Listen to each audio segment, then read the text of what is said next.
বছরের একটি সেরা উপহার আল্লাহর পক্ষ থেকে, সেরা একটি মাস। কোন মাস পাচ্ছি আমরা বলেন তো? বলেন কোন মাস পাচ্ছি? রমাদান পাচ্ছি। রমজান মাস আমরা পাচ্ছি। যেরকম রসের মাস, ফলের মাস যেমন জ্যৈষ্ঠ, তেমনি 12 মাসের মধ্যে যে মাসটা হলো ইবাদতের মৌসুম, ফলের মৌসুম, যেমন কি জ্যৈষ্ঠ মাস, ঠিক তেমনি ইবাদতের মৌসুম হলো রমজান মাস। সে রমজান আমাদের খুবই কাছে, একদম দোরগোড়ায়। আমরা কয়েকদিন পরে এই মাসকে বরণ করব। আল্লাহ কবুল করুন। জোরে বলি আল্লাহুম্মা আমিন। সম্মানিত ভাইয়েরা, আল্লাহ পাক এই মাসটাকে অত্যন্ত বরকতময় করেছেন এবং বরকতে ভরিয়ে দিয়েছেন। এত বরকত এই মাসের প্রত্যেকটা সেকেন্ডকে আল্লাহ বরকতে ভরপুর করে দিয়েছেন। শুধু একটা রাতের যে বরকত, একটানা 83 বছরের 6 মাস ইবাদত করলে যে সওয়াব, আল্লাহ পাক এক রাতে তার চেয়ে বেশি সওয়াব বান্দাকে দিয়ে দেন। শুধু একটা রাতের কথা বললাম, আর তো গোটা মাস পড়েই আছে। আউয়ালুহু রাহমা ওয়া আওসাতুহু মাগফিরা ওয়া আখিরুহু ইতকুম মিনান নিরান। প্রথম হলো রহমত, মাঝে হলো 10 দিন মাগফিরাত, এবং শেষ দশক হচ্ছে জাহান্নাম থেকে ক্ষমা, নাজাত, মুক্তি। এই নিয়ে মাহে রমজান। সম্মানিত ভাইয়েরা, মাহে রমজান তো আমরা পাই, বছরে বছরে আসে, কিন্তু রমজান থেকে একটা গুণ আমাদেরকে আল্লাহ পাক শিখতে বলেছেন, একটা গুণ আমাকে অর্জন করতে বলেছেন। সেই গুণ, সেই সার্টিফিকেট কোনো মাস্টার্স ডিগ্রি নয়, কোনো কামিল ডিগ্রি নয়, এমফিল নয়, পিএইচডি নয়, দুনিয়ার কোনো একাডেমি থেকে নোবেল পুরস্কারের মতো অথবা যে কোনো পুরস্কার, প্রেসিডেন্ট পদক, 21 পদক, এগুলো কিছু নয়। আল্লাহ বলছেন, তুমি আমার কাছ থেকে রমজানে যদি সিয়াম সাধনা করতে পারো, তুমি একটা গুণ যদি অর্জন করতে পারো, এই গুণ তোমাকে জান্নাতের দরজায় পৌঁছায় দেবে। এই একটা গুণ নিয়ে আমি আজকে কিছু কথা বলবো। সাথে আমাদের মুমিন যারা, আমরা মুমিন জীবনের সৌন্দর্য নিয়ে কোরআনের আলোকে কিছু কথা আমি আজকে বলতে চাচ্ছি। আল্লাহ যেন আমাদেরকে আমল করার নিয়তে শোনা এবং আমাকে বলার তৌফিক দান করেন। জোরে বলি আল্লাহুম্মা আমিন। আরো জোরে আল্লাহুম্মা আমিন। সম্মানিত ভাইরা, এই আয়াতটা আমাদের সবার জানা আছে। মুখের আয়াত, পকেটের আয়াত, ঘরের আয়াত, মসজিদের খুতবার আয়াত, সবার জানা আছে। আমার সঙ্গে একটু আওয়াজ দিয়ে ছোট মিলিয়ে বলবেন, ইয়া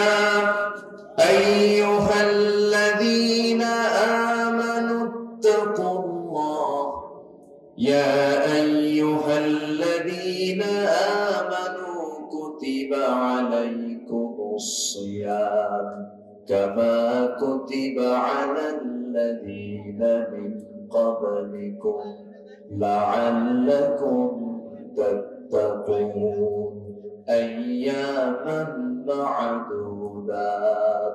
জোরে বলুন আল্লাহু আকবার। আল্লাহ রাব্বুল আলামিন ঈমানদারকে ডাক দিয়ে বলছেন, ঈমানদারেরা, তোমাদের জন্য লিখিত করে আমি পাশ করেছি, তোমাদের জন্য সিয়াম সাধনাকে আমি লিখিত করে পাশ করেছি, ফরজ করেছি। অলিখিত নয়, লিখিত করে ফরজ করে দিয়েছি। আইন হলো দু প্রকার, একটা মৌখিক আইন, আরেকটা হলো লিখিত আইন। লিখিত আইন মজবুত হয় না, লিখিত আইন মজবুত হয় বলে লিখিত আইনটাই মজবুত হয়ে যায়। আল্লাহ রাব্বুল আলামিন কুতিবা বলেছেন, ফরিদা বলেন না। তোমাদের জন্য কুতিবা আলাইকুমুস সিয়াম, তোমাদের জন্য রমজান মাসের সিয়াম সাধনাকে তিনি লিখিত আকারে পাশ করেছে, যা তোমাদের পূর্বের সকল জনের উপরে সিয়ামটাকে আমি আল্লাহ ফরজ করেছিলাম। আর এই সিয়াম সাধনা যদি তোমাদের পরিপূর্ণ মোকাম্মল হয়ে যায়, আশা করা যায় তোমরা মুত্তাকি হতে পারবে। কি হতে পারবে? মুত্তাকি হতে পারবে। মুত্তাকিটা কি, এটা নিয়ে একটু কথা বলে আরো কিছু কথা সংযুক্ত করব। আমরা আমাদের জীবনটাকে আমরা কি বিশৃঙ্খল করতে চাই না সুশৃঙ্খল করতে চাই? অসৌন্দর্য রাখতে চাই না সৌন্দর্য করতে চাই? সৌন্দর্য মণ্ডিত হোক আমাদের জীবন। কেমন করে হবে? কোরআনের আয়নায় আমরা তা খুঁজে বের করবো আজকে। জোরে বলি ইনশাআল্লাহ, আরো জোরে বলি ইনশাআল্লাহ। যার জীবনে নামাজ আছে তার শৃঙ্খলা আছে না? যার জীবনে নামাজ নাই শৃঙ্খলা আছে? কোন তার ভিতরে কোন সাজানো গোছানো জীবন আছে? এলোমেলো জীবন হয়ে যায়। তার জীবনটাকে আমরা সুন্দর করবো কেমনে? মুমিনের সৌন্দর্য, আচার আচরণের শৃঙ্খলা আসবে কেমনে? কোরআন সুন্দর করে বিভিন্ন জায়গায় বলে দিয়েছে, একটা একটা করে বলবো আমি। তার আগে বলছিলাম রোজা রাখলে পরে একটা গুণ অর্জন হবে, তার নাম হলো তাকওয়া। আর যে তাকওয়া অর্জন করবে তাকে বলা হয় মুত্তাকি। তাকে বলা হয় কি? মুত্তাকি। যেরকম রোজা, যে রোজা রাখে তাকে রোজাদার বলা হয়। সম মানে হলো রোজা, সম যে সম রাখে তাকে সায়েম বলা হয়। তাকওয়া, যার মধ্যে তাকওয়া থাকে তাকে মুত্তাকি বলা হয়। মুত্তাকির গুণগুলো কি কি? আল্লাহ রাব্বুল আলামিন কোরআনের বিভিন্ন জায়গায় তার বর্ণনা দিয়েছেন। কোরআন খোলার সঙ্গে সঙ্গে আল্লাহ রাব্বুল আলামিন প্রথমেই মুত্তাকিদের কিছু পরিচয় তুলে ধরেছেন। যারা পারেন সব মিলে আমার সঙ্গে বলুন, যালিকাল কিতাবু লা রাইবা ফীহি হুদাল লিল মুত্তাকিন। কোরআন হলো মুত্তাকিদের জন্য হেদায়েত। যেরকম সুবহানাল্লাহ। কাদের জন্য? কোরআন কাদের জন্য? মুত্তাকিদের জন্য। মুত্তাকি কারা?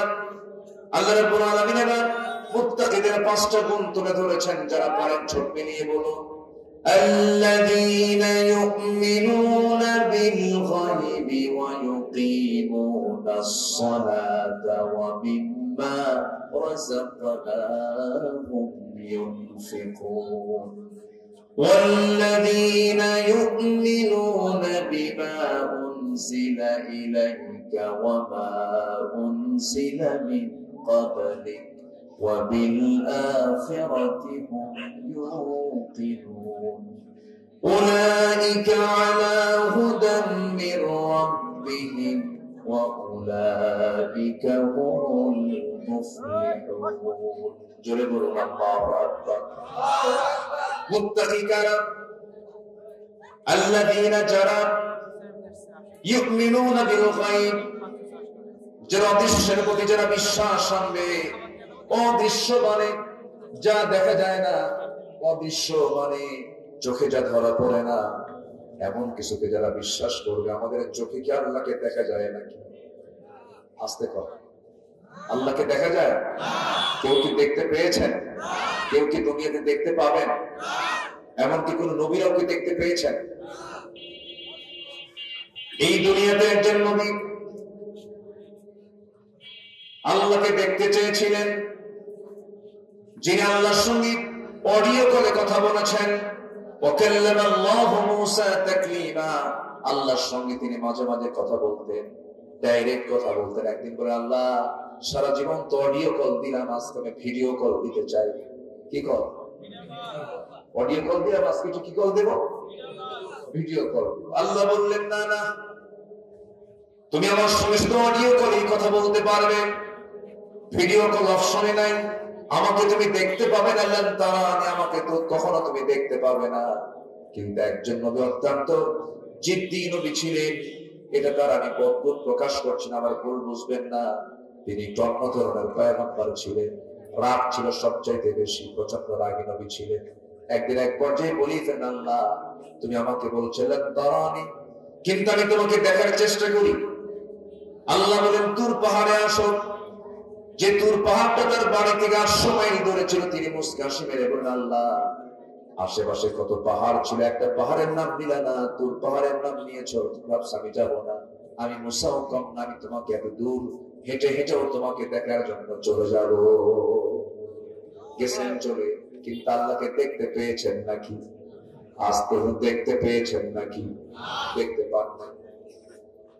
কোন পয়গম্বর যদি তার চোখ দিয়ে আল্লাহকে দুনিয়াতে না দেখতে পান, আমি আপনি আল্লাহকে দেখতে পাবো না দুনিয়াতে। তবে এটাও সত্য, যদি কোন বান্দার কপালে জান্নাত জুটে যায়, আকাশের চাঁদ, পূর্ণিমার চাঁদ যেমন স্পষ্ট চোখে সবাই দেখতে পায়, তেমনি জান্নাতের মধ্যে বান্দা, প্রত্যেক জান্নাতি বান্দা আল্লাহকে স্পষ্টই দেখতে পাবে। একটু জোরে বলি সুবহানাল্লাহ। সবাইকে আল্লাহকে দেখতে চান? দেখার জায়গা কোথায় বলেন? দেখার জায়গা কোথায়? জান্নাত। দেখার জায়গা কোথায়? জান্নাত ছাড়া কোথাও দেখা যাবে না। জান্নাত ছাড়া আল্লাহকে দেখা সম্ভব না। আমার বন্ধুগণ, সেই জান্নাত লাভের জন্য সবচেয়ে বড় গুণ যেটা, সেটা হলো তাকওয়া। মুত্তাকি তোমাকে হতে হবে। মুত্তাকি শব্দটা ওয়াকিয়ুন থেকে এসেছে, যার অর্থ হলো বেঁচে থাকা, বিরত থাকা। মানে হলো পৃথিবীতে চলতে গিয়ে যত প্রকার হারাম কাজগুলো আছে, যত ইসলাম গর্হিত কাজগুলো আছে, সমস্ত কাজ থেকে নিজেকে পরহেজ রাখার নাম হলো তাকওয়া। আমার বন্ধুগণ, খুব সহজে একটা উদাহরণ দিলেই বোঝা যাবে। বাঁশঝাড় এলাকায় বাঁশঝাড় আছে তো? এই বাঁশঝাড় ধরুন 1 বিঘা বাঁশঝাড়, আপনি ওই বাঁশঝাড়ের এক সাইড থেকে আরেক সাইডে যাবেন, মাঝখান দিয়ে আপনি বাঁশঝাড় অতিক্রম করবেন। যদি কেউ বাঁশঝাড় অতিক্রম করতে নিয়ে যদি চোখ বন্ধ করে দৌড় মারে, তারা হাত পা চোখ কি ঠিক থাকবে নাকি? ঠিক থাকবে না। কারণ ওই বাঁশঝাড়ের যে ডালপালা গুলো আছে, এই ডালপালা গুলো দিয়ে সে ক্ষতিগ্রস্ত হয়ে যাবে, তার চামড়া ক্ষতিগ্রস্ত হয়ে যাবে, এমনকি সে মরেও যেতে পারে।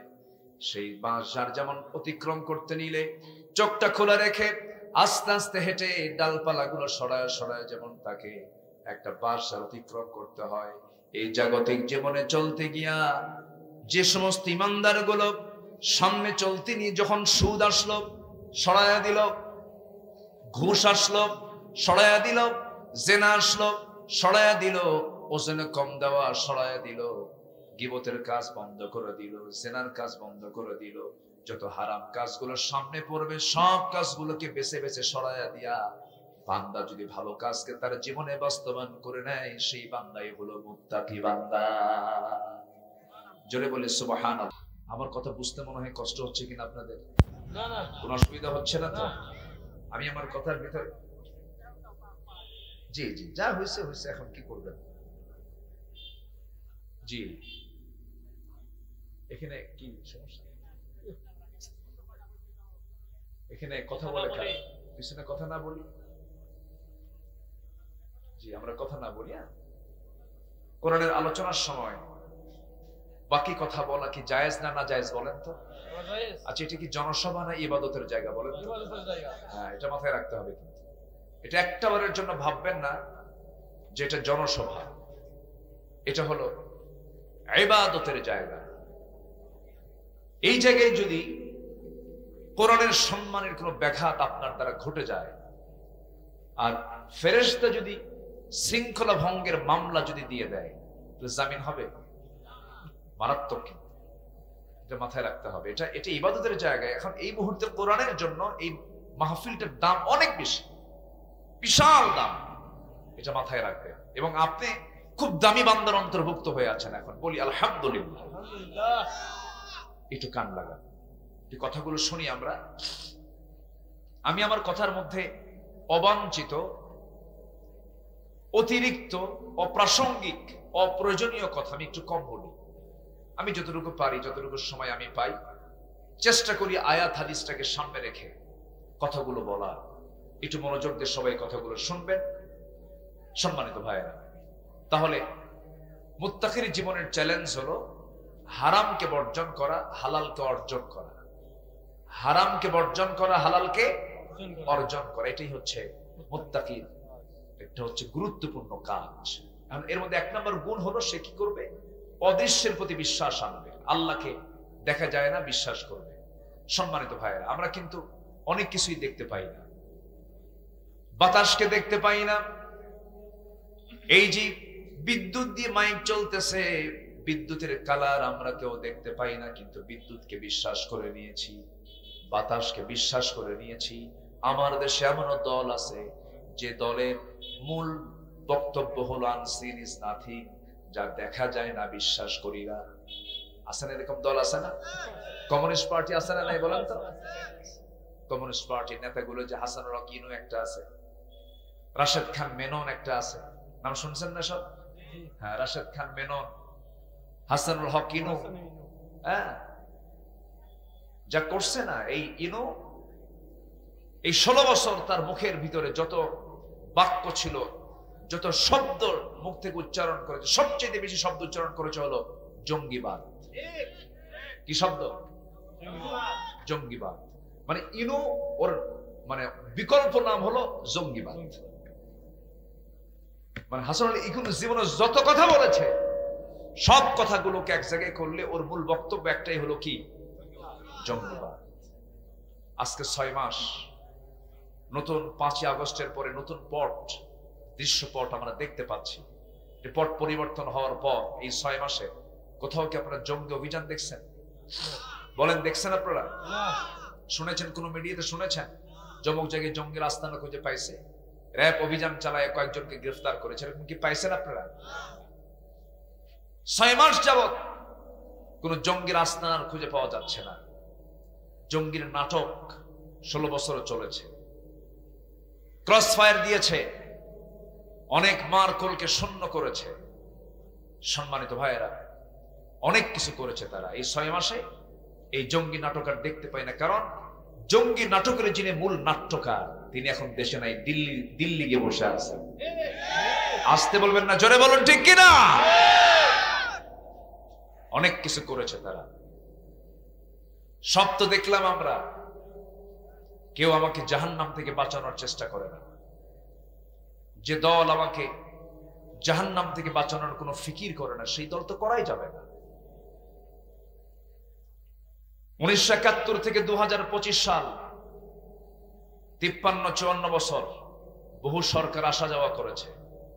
কেউ 16 বছর, কেউ 25 বছর, কেউ 9 বছর, মঈনুদ্দিন ফখরুদ্দিনরা কয়েক বছর। সব তো দেখলাম আমরা। অনেক আইন পাশ হয়েছে, সংশোধন হয়েছে, সংযোজন হয়েছে, সংকোচন হয়েছে, কিন্তু আজ পর্যন্ত কোন সরকার মুসলিম হওয়ার পরেও জাহান্নাম থেকে বাঁচানোর জন্য, জাতিকে জাহান্নাম থেকে মুক্ত করার জন্য মিনিমাম একটা নামাজের আইনটা পর্যন্ত তারা পাশ করার সাহস পায় না। অতএব সব সরকারের দেখা শেষ। আমরা আগামী সরকার দেখতে চাই, আমরা নামাজের সরকার। আসতে কম কেন? আগামী সরকার আমরা দেখতে চাই নামাজের সরকার। রাজি আছেন কারা কারা? হাত উঁচু করে দেখান মুসলমান।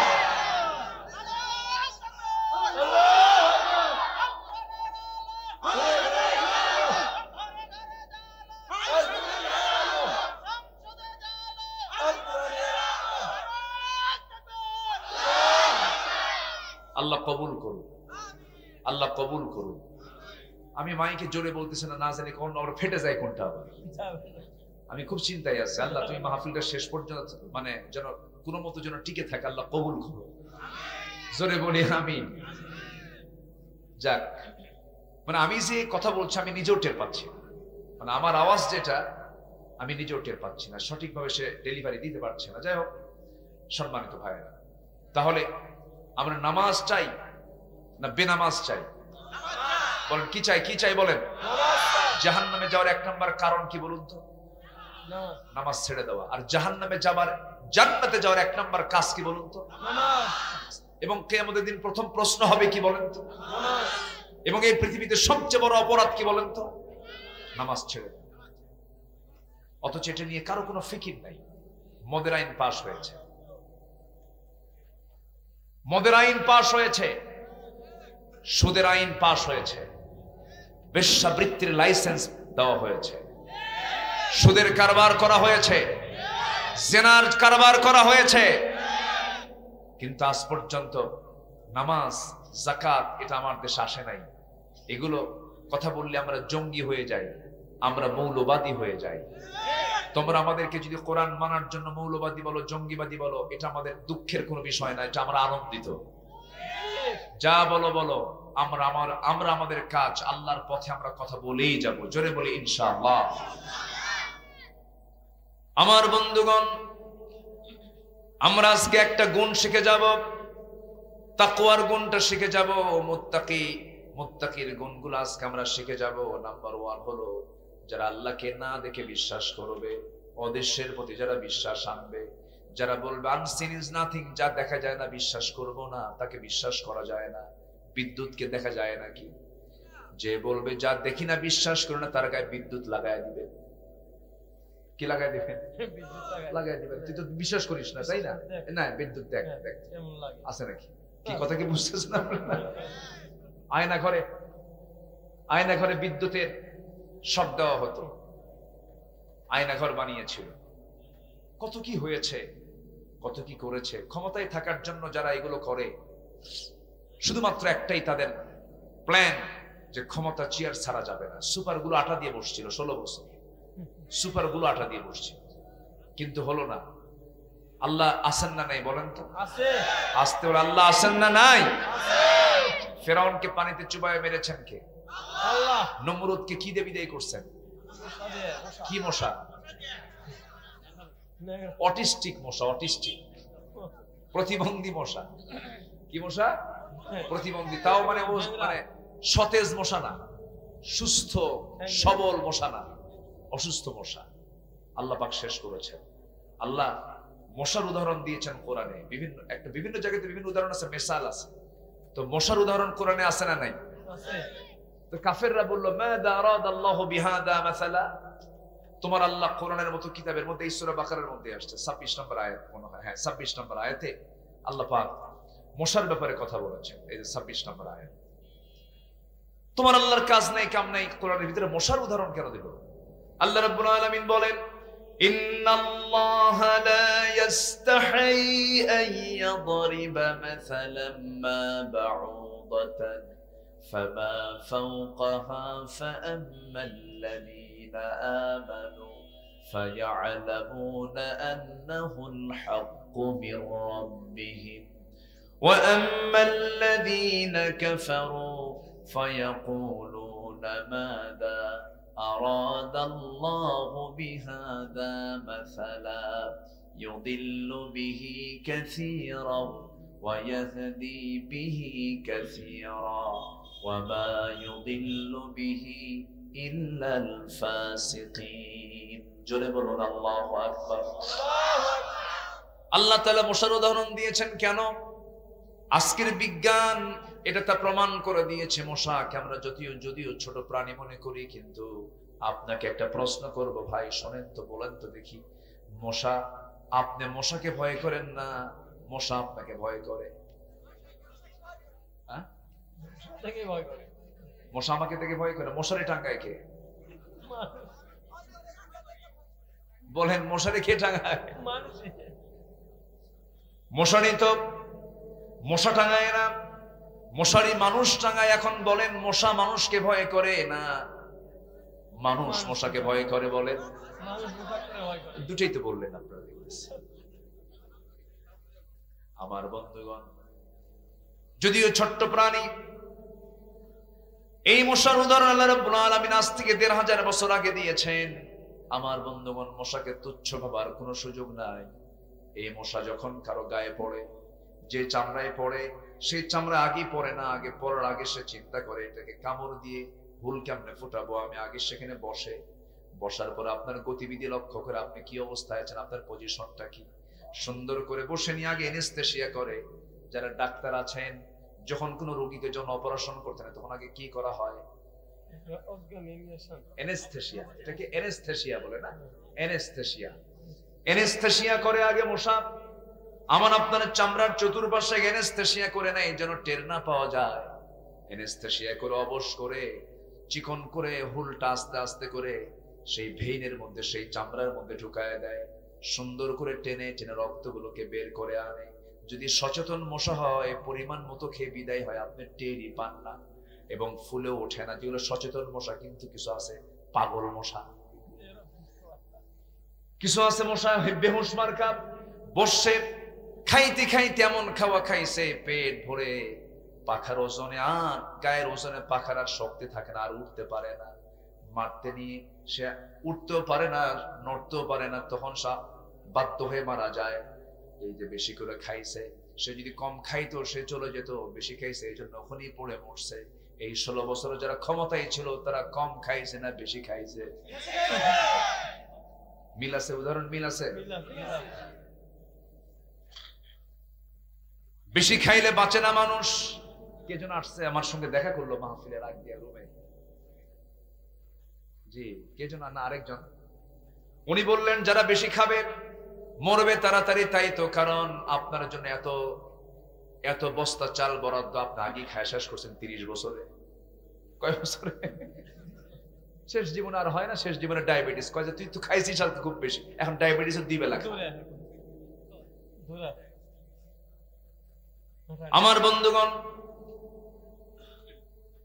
এই 16 বছর যারাই বেশি দুর্নীতি করেছেন, লুটপাট করেছেন, তাদের আজকে অবস্থানটা দেখেন। এই জন্য আমার বন্ধুগণ, হারামের কোনো আরাম, হারামের কোনো আরাম নাই। হারাম ভাবে চলা যাবে না, জনগণকে কষ্ট দেওয়া যাবে না, জনগণের প্রতি জুলুম করা যাবে না, জনগণকে প্রেসার দেওয়া যাবে না। এই 16 বছর, এই স্বাধীনতার পর থেকে নিয়ে আজ পর্যন্ত যত সরকার গেছে আর আসছে, সবচেয়ে বেশি মামলা হয়েছে কত বছর বলেন? এই 16 বছরে সবচেয়ে বেশি মামলা কম হয়েছে না বেশি হয়েছে? বেশি হয়েছে। মামলার আসামি খুঁজে না পায় রাস্তার ফকিরে নিয়ে তাকে মামলার আসামি বানায় কোঠা পূরণ করছে, এরকমও করেছে। অনেক কিছুই করেছে তারা। মামলার ভয় দেখি থানায় ডেকে নিয়ে তাকে নির্যাতন করে অনেক অন্যায় আচরণ করা হয়েছে। দেশেই নাই যে মানুষ তার নামে মামলা দেওয়া হয়েছে, গায়েবী মামলা দেওয়া হয়েছে। সাইয়েদনা ওমর ফারুক রাদিয়াল্লাহু তাআলা আনহু 2 বছর রাষ্ট্রপতির অধীনে তিনি বিচারপতির দায়িত্ব পালন করলেন। মদিনার তিনি বিচারপতি ছিলেন। 2 বছর তিনি দায়িত্ব পালন করার পরে ফিরে আসলেন, তার দায়িত্ব শেষ হলো। তিনি আফসোস করে বলছেন, আহারে 2টা বছর বিচারপতির দায়িত্ব পালন করলাম, আজ পর্যন্ত একটা বিচারও করতে পারলাম না, মানে একটা মামলাও কোর্টে জমা হয় নাই। একটা কল্যাণ রাষ্ট্রের বৈশিষ্ট্য হলো সেই রাষ্ট্রে মামলা বেশি হবে না কম হবে? বলেন বলেন বলেন। কম হবে। একটা কল্যাণ রাষ্ট্রের বৈশিষ্ট্য হলো সেই রাষ্ট্রে মামলা বেশি হবে না কম হবে? কম হবে। অপরাধ কম হবে, মামলাও কম হবে। আর এই 16 বছর মামলা কম ছিল না বেশি ছিল? আমিও ছিলাম মামলার আসামি, জনে জনে ছিল। 16 বছর অনেকের চাকরি ছিল কি জানেন? জেলখানে যাওয়ার আশা। আনাকুম জানাকুম, আনাকুম জানাকুম, এটাই ছিল চাকরি। 16 বছর একটা ব্যক্তির বিরুদ্ধে মামলা 200 মামলা, এটা কি কত হতে পারে? 200 মামলা একটা ব্যক্তির বিরুদ্ধে যদি হয় তাহলে সে করবে কি বলে? এক আসামি খুলনায় মাহফিল, উনি এমপি ছিলেন, উনি আমার মাহফিলে বসা, পাশে বসা অতিথি ছিলেন। বললেন, হুজুর আমার সাজা দিয়েছে 174 বছর। আমার সাজা দিতে কত বছর? 174 বছর। 174 বছর।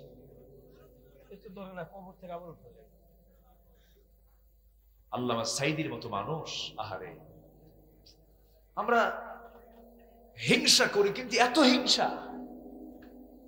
আল্লামা সাইদি শুধুমাত্র এই দেশের সম্পদ নয়, গোটা পৃথিবীর 200 কোটি মুসলিম উম্মার একটা বড় সম্পদ তিনি ছিলেন।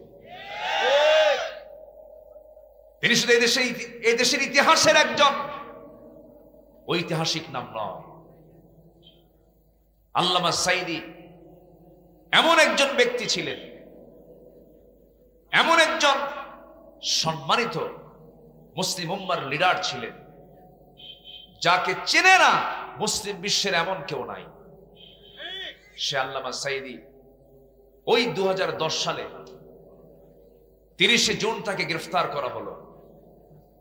2023 সাল দীর্ঘ 13 বছর 13 অগাস্ট পর্যন্ত জেলখানায় আটকে রাখলো। সাহস পায়নি ফাঁসি দেওয়ার, কারণ ফাঁসি দিতে নিয়ে তারা কোন অবস্থায় পড়বে সাহস পায় নাই। শেষ পর্যন্ত তারা পিছনের দরজা দিয়া চিকিৎসার নাম করে জেলখানা থেকে হসপিটালে ভর্তি করায়া, চিকিৎসার নাম করে পয়জনিং করে, বিষ প্রয়োগ করে তাকে দুনিয়া থেকে বিদায় করে দিয়েছে। তাফসীর মাহফিলের এই প্ল্যাটফর্ম থেকে আমরা স্পষ্ট ভাষায় জানান দিতে চাই, আল্লামা সাইদির খুনের সঙ্গে যারাই জড়িত, সব খুনের বিচার হওয়ার আগে আল্লামা সাইদির খুনের বিচার এই জমিন আগে সবার আগে হওয়া সময়ের দাবি। সবাইকে চান? সবাইকে চান? কারা কারা চান? দুহাত উঁচু করে দেখান মুসলমান।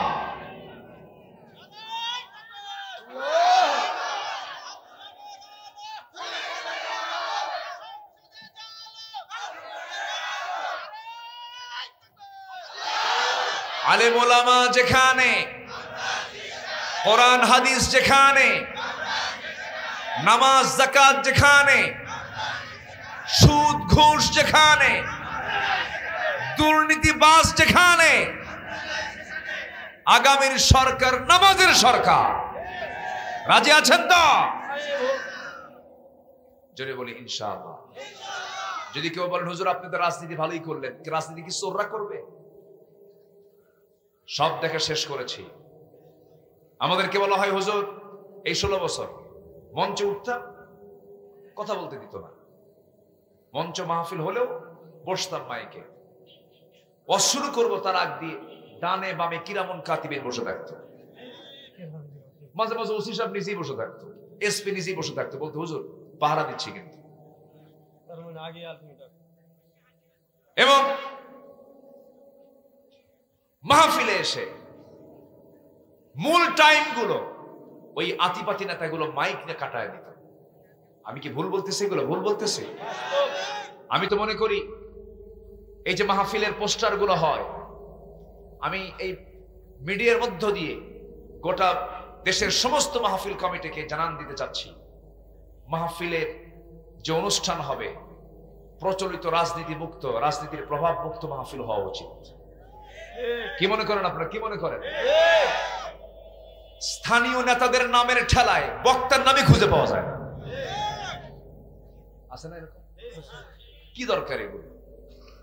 মাহফিল, মাহফিলের জায়গায় মাহফিল হবে।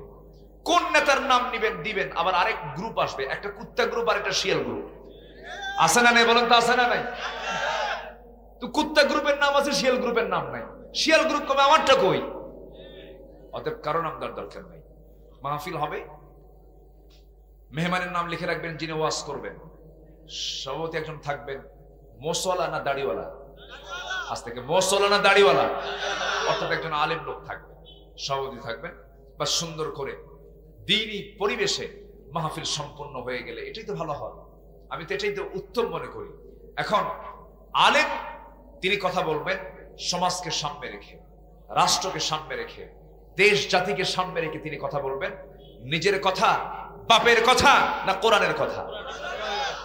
কার গায়ে লাগবে? যদি কেউ মনে করে আমার গায়ে লাগলো, তাহলে ভাববেন ওষুধ খায়, ও চুরি করে, ও বান্দার হক নষ্ট করে, ও ওজনে কম দেয়, ও বাপ্পাকে দেখতে পারে না, ওর কাছে ভালো লাগবে না। কোরআনকে সবার ভালো লাগবে নাকি? সবার ভালো লাগবে। এত সুন্দর মানুষ আপনারা, বলি আলহামদুলিল্লাহ। কি সুন্দর করে বসে বসে দাঁড়িয়ে দাঁড়িয়ে কোরআন গুলো শুনছেন। আমি তো প্রথমে ভয় পেয়েছিলাম লোকজন কই, কিন্তু আপনারা তো খুব চালাক মানুষ, সময় মতো হাজির হয়ে গেছে। বলি আলহামদুলিল্লাহ। জি সম্মানিত ভাইয়েরা, তাহলে আমরা আজকে কয়টা গুণ শিখে যাবো বলেন তো? কি গুণ অর্জন করবো বলেন তো? আমরা কয়টা গুণ? একটা গুণ। আমরা কি হব বলেন তো? মুত্তাকি। কি হবে বলেন তো? মুত্তাকি হব। সেই মুত্তাকি হওয়ার জন্য 5টা গুণের অধিকারী আল্লাহ রাব্বুল আলামিন হতে বলেছেন। নাম্বার 1 হলো আমরা অদৃশ্যকে বিশ্বাস করব। নাম্বার 2 হলো নামাজ কায়েম করব। আমরা কি কায়েম করব বলেন? নামাজ কায়েম করব। আল্লাহ পাক এখানে নামাজ আদায়ের কথা বলেছেন না নামাজ কায়েমের কথা বলেছেন? নামাজ আদায় হলো ব্যক্তিগত কাজ, আর নামাজ কায়েম হলো ব্যক্তিগত না সামষ্টিক কাজ। সবাইকে নিয়ে যে কাজটা করতে হয় সেটার নাম হলো কায়েমের কাজ, আর আদায় হলো ব্যক্তিগত বিষয়। একটু পরে আসতেছি। মশার কথা বলছিলাম, মশা ভয় পায় না, আমি ভয় পাই। এখন লাইনে আসছেন নাকি? নাম্বার 2 হলো শীতের সময় তো মশা কম থাকে। শীতের রাত্রে আপনি ঘুমাতে গেছেন, মশারি টাঙান নাই, গোটা ঘর দেখেছেন, লাইট দিয়ে দেখেছেন, কোথাও একটা মশাও পেলেন না আপনি। কিন্তু যখন আপনি ঘুমিয়ে পড়েছেন, ঘুমের ভিতরে 10 মিনিট যেতে না যেতেই আপনার কানের কাছে এসে ওই মশাটা কানের কাছে এসে এত সুন্দর করে গান গায়, সারেগামা পাধানিসা। আসান এরকম আসানা নাই? এই যে গানটা গাওয়া শুরু করলো, আপনি আপনার চোখ দিয়ে দেখলেন একটা মশাও নাই, আবার অন্ধকার করে লাইটটা বন্ধ করলেন। এই মশা আপনাকে চিনলো কেমনে? এই অন্ধকার আপনাকে খুঁজে বের করলো কেমনে? বিজ্ঞান বলতেছে 75 ফুট দূর থেকে মশা টের পায় এখানে কোন সলিমুন্দি শুয়ে আছে। সুবহানাল্লাহ বলবেন না? ছোট্ট প্রাণী হোক না কেন, তার ভিতরে আল্লাহ রাব্বুল আলামিন কি শক্তি দান করেছেন দেখেন। আর ওই জীব কানের কাছে এসে ভন ভন ভন আওয়াজ করতেছে, এটা তার কিন্তু কণ্ঠের আওয়াজ নয়, ভোকাল কর্ডের আওয়াজ নয়, এটা তার পাখার আওয়াজ। জুওলজি ডিপার্টমেন্ট বলছে, প্রাণী জগতের গবেষণা বলতেছে, প্রত্যেকটা মশা প্রতি সেকেন্ডে যখন সে উঠতে নেয় তার পাখাকে প্রতি সেকেন্ডে একবার দুবার তিনবার নয় 500 থেকে 600 বার পর্যন্ত প্রতি সেকেন্ডে তার পাখা নড়ায়। একটু আস্তে কর সুবহানাল্লাহ। প্রতি মিনিটে না, কিন্তু প্রতি সেকেন্ডে 500 থেকে 600 বার তার পাখা ঝাপটান মারে। পৃথিবীতে আজ পর্যন্ত মশার পাখার চাইতে দ্রুত গতিতে নড়তে পারে এমন কোন মেশিন পৃথিবীতে আবিষ্কার হয়নি। যদি বলি সুবহানাল্লাহ, তাহলে আল্লাহ পাকের উদাহরণ কি ঠিক না? ঠিক আছে, ঠিক আছে। আমার বন্ধুগণ, নাম্বার 4 হলো, এই পৃথিবীতে যত কুখ্যাত শাসক ছিল, কুখ্যাত কাফের নাম সবাই কম বেশি জানেন। একটা হলো মুসা আলাইহিস সালামের অপোজিটে যে ছিল হলো ফেরাউন, আরেকজন হচ্ছে খলিল, আল্লাহর বন্ধু, জাতির পিতা কে বলুন? জোরে বলেন ভাই। এটা তো মাঝখান দিয়ে একটু হেরে টেরে গেছিল মনে হয়, এটা একটু চিন্তাই হওয়ার মতো হয়েছিল না? আমাদের জাতির পিতা কে বলেন? আরো জোরে বলেন, আরো জোরে বলেন, ভুল যেন না হয়। আর ইব্রাহিম আলাইহিস সালাতু ওয়াস সালাম এই নবীর বিরুদ্ধে যে কাফেরটা অবস্থান নিয়েছিল তার নাম হল নমরুদ। আমার আল্লাহ তাআলা এই নমরুদের মতো দাপটে নেতাকে কি দিয়ে বিদায় করেছে? মশা দিয়ে। তাহলে উদাহরণ ঠিক না বেঠিক? উদাহরণ তো ঠিকই আছে। আল্লাহ বহু উদাহরণ এরকম করে কোরআনে দিয়েছেন। একটা সূরার নাম দিয়েছেন আনকাবুত, মাকড়সা। আল্লাহ বলছেন আমাকে বাদ দিয়ে যারা অন্য কাউকে ওলি বানাবে, অভিভাবক বানাবে, তাদের দৃষ্টান্ত হলো কামাসালিল আনকাবুত, মাকড়সার বাসার মতো, মাকড়সার জীবনের মতো। মাকড়সার দাম্পত্যময় জীবন খুব অশান্তিময়, কারণ যে পরিবারে বউ তার স্বামীকে মেরে ফেলবে সেই দাম্পত্যময় জীবন কি শান্তির না চরম অশান্তির? চরম অশান্তির। এই মাকড়সার জীবন প্রণালী খুব চরম অশান্তির। বিজ্ঞান এই মাকড়সার জীবন যাত্রা নিয়ে গবেষণা করে তারা বের করে দিয়েছে, পুরুষ মাকড়সা এবং স্ত্রী মাকড়সা যখন তারা ইন্টারকোর্সে চলে যায়, তারা যখন যৌন কামনায় চলে যায়, ইন্টারকোর্স যখন কমপ্লিট হয়ে যায়, সহবাস যখন কমপ্লিট হয়ে যায়, স্ত্রী মাকড়সার ভিতরে প্রচন্ড ক্ষুধা কাজ করে। এই ক্ষুধা নিবারণ করার জন্য সে প্রয়োজনে তার স্বামীর দেহটাকে কামড় মেরে ফেলে, তার স্বামীর দেহটাকে কামড়ায় খেয়ে শেষ করে ফেলে। আল্লাহ কত আগে বললেন, যারা আল্লাহকে বন্ধু না বানাবে, অন্য কাউকে বন্ধু বানাবে, তাদের জীবনটা হবে মাকড়সার সংসারের মতো। দেখছেন আল্লাহর উদাহরণগুলো কি? আল্লাহু আকবার বলেন। আমার ভাইরা, আমার বন্ধুগণ, 1 নম্বর গুণ আমরা শিখে নিলাম মুত্তাকি, আমরা আল্লাহকে না দেখে বিশ্বাস করে নিয়েছি। নাম্বার 2 হলো যারা নামাজ কায়েম করবে তারা হচ্ছে মুত্তাকি। নামাজ শুধু পড়বে না, নামাজ ব্যক্তিগত জীবনে আদায় করবে, কিন্তু নামাজ কায়েম হবে কেমনে তার জন্য সে চেষ্টা চালাবে। আমার দেশে নামাজ আদায় আছে না কায়েম আছে? আদায় আছে। আদায় আছে কই বলেন তো? আপনার গ্রামের কয়জন লোক নামাজ পড়ে? আপনার গ্রামের আপনি গ্রামকে নিয়ে ভাবেন, 300 ঘর, আপনার গ্রামে 500 জন পুরুষ মানুষ জামাতে নামাজ পড়ার জন্য তার উপর ফরজ হয়ে গেছে, সে প্রাপ্তবয়স্ক 500 জন। বলেন তো আপনার গ্রামের কয়জন নামাজ পড়ে? বলেন। মুসল্লি টের পাওয়া যায় হলো ফজরে। কি বলেন? কোন কোন কোন কোন নামাজে? কারণ ফজরে সবাই বাড়িতে থাকে। মুসল্লি আসল টের পাওয়া যাবে হলো এশার নামাজে। রাসূল বলেছেন, যদি কোনো বান্দা ফজর নামাজ এবং এশার নামাজ যদি জামাতে পড়তে পারে, মহান রব্বুল আলামিন গোটা রাত দাঁড়িয়ে দাঁড়িয়ে নামাজের সমান সব তার আমলনামায় দিয়ে দেয়। মাঝে মাঝে ফজরের সময় এমন অবস্থা হয়, বিশাল বড় মসজিদ, 4000 স্কয়ার ফিটের মসজিদ, প্রায় 2000 মুসল্লি সেখানে, একেবারে শোনাচ্ছে 2000 মুসল্লি নামাজ পড়তে পারবে। জুমার নামাজে 4000 মুসল্লি হয়ে গেছে, বাইরে জায়গা হয় না, কিন্তু সেই জুমার দিনের ফজর নামাজের মুসল্লি মোটে হলো 3 জন। কয়জন বলেন? 3 জন। ইমাম 1 জন, মুয়াজ্জিন 1 জন, খাদেম 1 জন। এরা যদি চাকরি না করতো এটাও থাকতো না। আমি কিন্তু ভুল বলতেছি না। নামাজ তো আদায়ও নাই, নামাজ তো পড়েও না মানুষ। আপনার সমাজের কয়েকজন লোক নামাজ পড়ে, কিন্তু নামাজ না পড়লেও, আল্লাহর হুকুম না মানলেও একটা কাজ খুব রেগুলার হয়, নিয়মিত হয়। তাছাড়া মাথা করে মোটামুটি বিড়ি খাওয়া হয়। কি খাওয়া হয়? ভাতটা তো কিন্তু রেগুলার হয় না। হয়তো সকালবেলা ভাত খাই নাই, টাইম পায় নাই ভাত খাওয়ার, কিন্তু বিড়ি খেতে কোনো টাইমের লস নাই। ওষুধ খাওয়া মিস হয়, একবেলা ডায়াবেটিস রোগের ওষুধ মিস হয় নাই, কিন্তু বিড়ি খাওয়া মিস নাই। ঠিক কিনা বলেন? বলেন তো বিড়ি খাওয়ার দোয়াটা কি?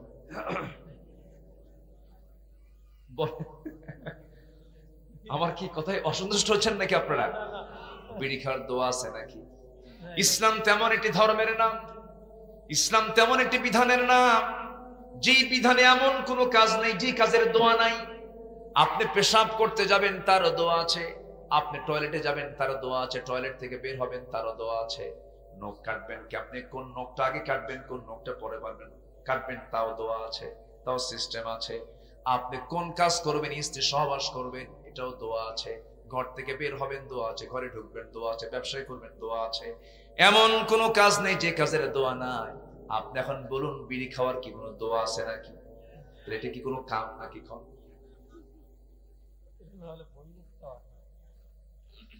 সারাদিন রোজা রাখে, কোনো সমস্যা নাই। শেষ রাত্রে খায়, সারাদিন কোনো বিড়ির কোনো কথা নাই। মোটামুটি বান্দা ভালোই চলে। আসর পর্যন্ত চলে গেল, মাগরিব পর্যন্ত চলে গেল।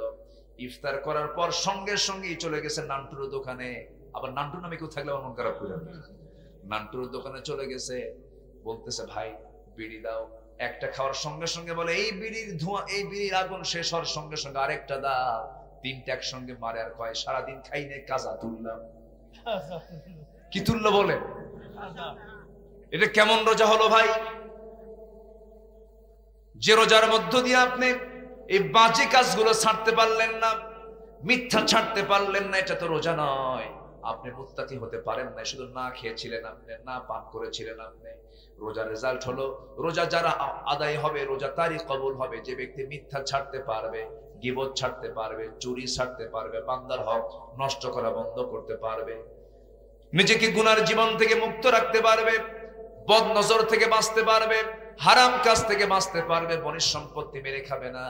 বনের সম্পত্তি মেরে খাওয়া ভাই আজকের দেশে, আমার দেশে, আমার সমাজে কম না বেশি? গ্রামের মাতব্বররা পর্যন্ত শয়তান আছে, কিছু আছে না নাই? গ্রামের মাতব্বরদেরকে ওই ভাইরা সব এক জায়গায় গিয়ে ধরে, বলে, ভাই আমার বোনরা কিন্তু সম্পত্তি নিতে আসবে, তোমার কিন্তু এই যে টাকা দিলাম, বিচারটা আমার পক্ষে দিয়ে দিও। আছে না এরকম? আছে না? ভাইও এক ডাকাত আর মাতব্বর আর 100।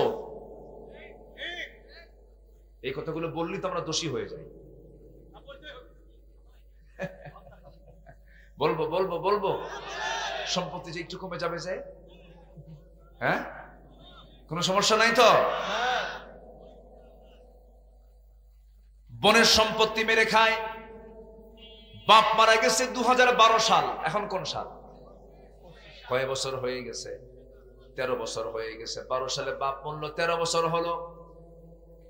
সেই বাপ কোন দিন মরে গেছে? ভাইরা এই 13 বছর ধরে বোনদের সম্পত্তি জিম্মি করে ধান লাগায় খায়। বোনটা অসুস্থ হয়ে গেছে, সংসারটা পুরাতন হয়ে গেছে, অনেক সম্পদের, অনেক টাকার প্রয়োজন হয়ে যায়, সম্পত্তি কারো বেশি হয় না। বাপ মার সম্পত্তিতে পুরুষের যেমন অধিকার আছে, নারীর তেমন অধিকার আছে না নাই? বলে আছে। বোনটা চলে আসলো ভাইয়ের কাছে, ভাই সম্পত্তি বুঝে দাও। সম্পত্তি তো আমার, আল্লাহ পাক আমাকে দিয়েছেন, তুমি 2 বিঘা, আমি 1 বিঘা। কার ফয়সালা? বলে, কার ফয়সালা? আল্লাহর ফয়সালা। আল্লাহ পাক তো এখানে 2 বিঘা তুমি ভাই তোমাকে দিয়ে দিলেন, আর বোনকে দিয়ে দিলেন 1 বিঘা। আবার আমার মায়ের এখানে অনেকেই হতাশায় ভোগেন, হাই রে আল্লাহ আমাদের সাথে কম বেশি করছে, যেরকম নাউজুবিল্লাহ, এরকম কয় না অনেকে? কে দুনিয়ার মানুষ তো করছেই, আল্লাহও করছে, যেরকম নাউজুবিল্লাহ, এরকম বলে তো? বলে না? কয় আল্লাহ তো সবার আল্লাহ দরকার ছিল। পুরুষ মানুষ জন্ম নিছে বলে পাই 2 বিঘা, আর আমি মেয়ে মানুষ হয়ে জন্ম নিয়েছি, আমি পাই 1 বিঘা। আল্লাহ ঠকাইছে, যেরকম নাউজুবিল্লাহ। কিন্তু এই কথা বুঝলো না, একজন নারীর জীবনের সমস্ত খরচ সমস্ত খরচের দায়িত্ব হল আল্লাহ পাক যাকে দিয়েছেন সে হচ্ছেন নারী না পুরুষ? বলেন বলেন বলেন। সেই দিন একজন প্রশ্ন করছে আমাকে মাহফিলে গত 3 দিন আগে, হুজুর বউ চাকরি করে, সেই বউয়ের চাকরির টাকা স্বামীর খাওয়া জায়েজ আছে নাকি? দেখছেন কি কথা, কি বুঝতেছেন না? বউ চাকরি করে, স্বামী যদি সেই বউয়ের টাকা যদি খায় সেটা জায়েজ আছে নাকি? আপনি যদি শরীয়তের মানদণ্ডে তাকান, সেই শরীয়তের মানদণ্ড বলে দিচ্ছে যদি কোনো বউ বলে ফেলে স্বামী আমার এই চাকরির টাকা, আমি এই চাকরির টাকার মালিক, আমি তোমার দেব না, স্বামী কখনো জোর করে তার কাছ থেকে 1 টাকাও নিতে পারবে না। আসতে নিতে পারবে না। তাহলে এখান থেকে বোঝা গেল পুরুষের টাকার ক্ষয় আছে, আয় আছে, ব্যয় আছে, আয় আছে, ব্যয় আছে, কিন্তু নারীর টাকার আয় আছে, ব্যয় নাই। তাহলে টিকে থাকবে কার সম্পদ? বলেন কার সম্পদ? দিন দিন যদি কোনো ব্যয় না হয়, ক্ষয় যদি না হয়, দিনে দিনে দেখা যাবে ওই 1 বিঘা থেকে 3 বিঘা হয়ে গেছে, আর ভাই পাইছিল 2 বিঘা, সেটা হয়ে গেছে 9 বিঘা। কি কথা বোঝেন না? মেয়েরা এগুলো বোঝে না এই বিষয়গুলো। আবার দেখেন যদি কোনো মেয়ের ভাগ্যে যদি কোনো বিপদ নেমে আসে, তালাক যদি হয়ে যায়, বাপ বেঁচে নাই, ভাইরা বেঁচে আছে, সেই মহিলা ফিরে আসবে কার বাড়িতে? বলেন কার বাড়িতে? ভাইও 2 বিঘা, বোনও 2 বিঘা, তখন ওই ভাইটা বলবে তুইও 2 বিঘা, আমিও 2 বিঘা, তুই কেন আসছিস সেখানে? কিন্তু আপনি যখন 1 বিঘা নিবেন, তখন আপনারও যদি কোনো বিপদ হয়ে যায়, সেই সময় আপনি আপনার ভাইয়ের বাড়িতে এসে বলবেন ভাই রে এত বড় বিপদ হয়েছে, তখন ওই ভাইয়ের মধ্যে একটা মায়া কাজ করবে, আরে বোন আসছে আমার বাড়ি, বিপদে পড়েছে, আমাকে দেখতে হবে, বোনের হক আছে না নাই? আসতে বলবেন না আছে না নাই? আছে। কিন্তু ভাইয়েরা চান্স নেয়, ভাইয়েরা চান্স নেয়, করে কি ওই 1 বিঘা যে পাবে সে 1 বিঘা দিতে চায় না, সে করে কি চলে যায় ঢাকাতে, ঢাকার জামদানি শাড়ি কিনে আনে, বগুড়া থেকে জুয়েলার্সের 1-2 ভরি স্বর্ণের চেন কিনে আনে, নাটোরের কাঁচাগোল্লা, বগুড়ার দই, টাঙ্গেরের চমচম, কুমিল্লার রসমালাই, যশোরের খই, সব দামি দামি খাবারগুলো সব এক জায়গায় করে বোনকে দাওয়াত দিয়ে জন্মের মতো খাওয়ায় দিয়া, গলার মধ্যে একটা চেন ঢুকায় দিয়া, 2 লক্ষ টাকার চেন দিয়ে 2 কোটি টাকার সম্পত্তি নেওয়ার ধান্দায় বলে বোন একটা কথা বলি, অংশ নিলে কিন্তু ধ্বংস হয়। দেখেন কত বড় শয়তান। আছে না নাই? আছে না? এগুলো করা যাবে না। এই ভেজাল গুলো করলে আপনি মুত্তাকি হতে পারবেন না। মুত্তাকি হওয়ার জন্য সমস্ত হারাম গুলোকে বর্জন করে আপনাকে চলতে হবে। আমার বন্ধুগণ, আমার ভাইরা, মুত্তাকি তাকওয়া কাকে বলে দেখেন? সাইয়েদনা আবু বকর সিদ্দিক রাদিয়াল্লাহু তাআলা আনহু 1 নাম্বার খলিফা। কয় নাম্বার খলিফা বলেন? খলিফা মোট কয়জন ছিলেন? বলেন কয়জন ছিলেন? নাম্বার 1 কে? আবু বকর। নাম্বার 2 হচ্ছেন ওমর ফারুক রাদিয়াল্লাহু তাআলা আনহু, নাম্বার 3 হচ্ছেন ওসমান রাদিয়াল্লাহু তাআলা আনহু, নাম্বার 4 হচ্ছেন আলী রাদিয়াল্লাহু তাআলা আনহু। 1 নাম্বার সাইয়েদনা আবু বকর আমার নবীর শ্বশুর হন, সাইয়েদনা ওমর আমার নবীর শ্বশুর হন, সাইয়েদনা ওসমান আমার নবীর জামাই হন, নাম্বার 4 সাইয়েদনা আলী আমার নবীর জামাই হন। আল্লাহু আকবার বলেন। এই 4 জন 4 খলিফা ছিলেন। প্রথম খলিফা সাইয়েদনা আবু বকর সিদ্দিক রাদিয়াল্লাহু তাআলা আনহু, যখন তিনি প্রথম খলিফা হন, রাতের আধারে ঘুম হতো না তার, জনগণকে দেখার জন্য বের হতেন, কিন্তু জুতায় পায়ে হাঁটতেন না, খালি পায়ে হাঁটতেন। কিন্তু রাস্তা ছিল পাথরের রাস্তা। কিসের রাস্তা বলেন? পাথর, এখানে পাথর, এখানে পাথর, এখানে পাথর। পাথরের রাস্তা এরকম আছে না? পাথর এলাকায় যাবেন, পঞ্চগড়ে যাবেন, সিলেটে যাবেন, যেগুলো পাথর এলাকা, ওই রাস্তাগুলো কি পাথর। হাঁটা খুবই কঠিন ব্যাপার, চোখা চোখা পাথর। সাইয়েদনা আবু বকর রাতের আধারে খালি পায়ে তিনি হাঁটতেছেন পাথরের রাস্তা দিয়া, কেউ নাই, শুনশান নীরবতা। সাইয়েদনা ওমর ফারুক রাদিয়াল্লাহু তাআলা আনহু তাকে দেখলেন রাস্তায় তিনি খালি পায়ে হাঁটতেছেন, ধরে ফেললেন, বলছেন সাইয়েদনা আবু বকর রাতের বেলা আপনি খালি পায়ে একা একা হাঁটতেছেন, আপনার পা তো ফেটে যাবে, চামড়া আঘাত লাগবে, পাথরের বাড়ি লেগে চামড়া ফেটে রক্ত বের হয়ে যাবে, আপনি অসুস্থ হয়ে পড়বেন, খালি পায়ে হাঁটছেন কেন? সাইয়েদনা আবু বকর বলছেন ভাই ওমর, এই গভীর রাত্রিবেলা মানুষ ঘুমায়, আমি যদি পাথরের রাস্তায় যদি জুতা পায়ে হাঁটি, জুতার সঙ্গে পাথরের একটা শব্দ হবে, বিশাল একটা বিকট আওয়াজ হবে, এই আওয়াজে যদি আমার জনগণের ঘুম যদি নষ্ট হয়ে যায়, কিয়ামতের দিন আমাকে আসামির কাঠগড়ায় দাঁড়িয়ে তার জবাব দিতে হবে, এই জন্য আমি খালি পায়ে হাঁটি। সুবহানাল্লাহ বলবেন না? তাহলে আগের যুগে জনগণ ভয় পেত শাসককে, না শাসক পেত জনগণকে ভয়? বলেন কে ভয় পেত? বলেন শাসক ভয় পেত কাকে? জনগণ। কার এখন এই 16 বছর কি শাসক ভয় পাইতো না জনগণ ভয় পাইতো? ত্রাস। আমার বন্ধুগণ, শুধু তাই নয়, সাইয়েদনা আবু বকর সিদ্দিক রাদিয়াল্লাহু তাআলা আনহু যেদিন খেলাফতের দায়িত্ব পেলেন, 2টা বছর তিনি খেলাফতের দায়িত্ব পালন করেছেন। 2 বছর তিনি করতেন কি, খেলাফতের আগ থেকেই তিনি, তার একটা প্রতিবেশী ছিল, তার স্বামী নাই, বুড়া মানুষ, বুড়ি মহিলা, ছেলে মেয়েও তার নাই, চোখে তিনি ভালো দেখতেন না, অন্ধ মানুষ তিনি ছিলেন, তাকে দেখার মতো কেউ ছিল না। প্রত্যেক রাত্রিতে সাইয়েদনা আবু বকর প্রতিবেশীর হক আদায় করার জন্য ওই মহিলার ঘরে ঢুকতেন, প্রয়োজনীয় সমস্ত কাজগুলো করে দিয়ে আসতেন, রান্না বান্না করতেন, খাবারগুলো ধুয়ে টুয়ে দিয়ে আসতেন, বাজার করে দিয়ে আসতেন। খেলাফতের দায়িত্ব যখন পেলেন, খেলাফতের দায়িত্ব পালন কালেও তিনি চুল পরিমাণ তার খেদমত বন্ধ করলেন না। সাইয়েদনা ওমর ফারুক একদিন ওই মহিলার কথা মনে করেছেন, তিনি দরজার কাছে গিয়ে ডাকছেন, মা দরজা খোলেন, বুড়ি মা দরজা খোলেন, আমি আপনার খেদমত করতে আসি। তিনি বলছেন, না খেদমত লাগবে না, কারণ কিছুক্ষণ আগে এক যুবক আমার খেদমত করে দিয়ে চলে গেছে। সাইয়েদনা ওমর ফারুক খুঁজে খুঁজে বের করতেছেন, এই যুবকটা মদিনার কে, খুঁজে বের করতে হবে, পেলেন না। ওই বুড়ি মহিলার ঘরের পাশে গিয়ে তিনি লুকায় লুকায় থাকলেন 3টা রাত, 2 রাত্রেও ধরতে পারলেন না। 3য় রাত্রিতে হঠাৎ করে দেখতে পান খালি পায়ে কে যেন ঘরের মধ্যে ঢুকলো। খালি পায়ে চলার মানুষকে বলেন কে? সাইয়েদনা আবু বকর ভিতরে ঢুকে গেছেন। কাজটা সম্পূর্ণ করে বাইরে যখন বের হয়েছেন, সাইয়েদনা আবু বকর সিদ্দিক রাদিয়াল্লাহু তাআলা আনহু যখন বের হয়েছেন, ওমর ফারুক রাদিয়াল্লাহু পিছন দিক থেকে তার হাতটা চেপে ধরেছেন। হাত চেপে ধরে বলছেন, তুমি কে? সামনের দিকে তাকায় দেখে কেউ না, প্রথম খলিফা আবু বকর। সাইয়েদনা ওমর ফারুককে দেখে বলছেন, আহারে সারাদিন খেলাফতের দায়িত্ব পালন করেন, আবার রাত জেগে জেগে আপনি যদি এই সমস্ত কাজ করেন, আমরা অসুস্থ হয়ে পড়বে, অন্তত এই কাজগুলো আপনি আমাদের দায়িত্বে দিয়ে দেন। সাইয়েদনা আবু বকর বলেন, ও ভাই ওমর, হাসরের দিন আমার আমলনামা তোমার কাঁধে যাবে না, আমাকে আমার কাজ করতে দাও। 2 বছর একটানা খেদমত করলেন, উনি ইন্তেকাল করলেন, দুনিয়া থেকে বিদায় নিলেন। খেলাফতের দায়িত্ব আসলো সাইয়েদনা ওমর ফারুকের কাঁধে চলে আসলো, খেলাফতের দায়িত্ব তিনি গ্রহণ করলেন। কিন্তু ওই মহিলার খেদমত করবে কি তার মনে হয়ে গেছে, তিনি চলে গেছেন মহিলার ঘরে, খেদমত করে দিয়ে আসেন। পুরি জানেন না প্রথম খলিফার ইন্তেকাল হয়ে গেছে, বয়স্ক মানুষ, তিনি তার কাছে কেউ খবর দেয় না খলিফা আবু বকরের ইন্তেকাল হয়ে গেছে।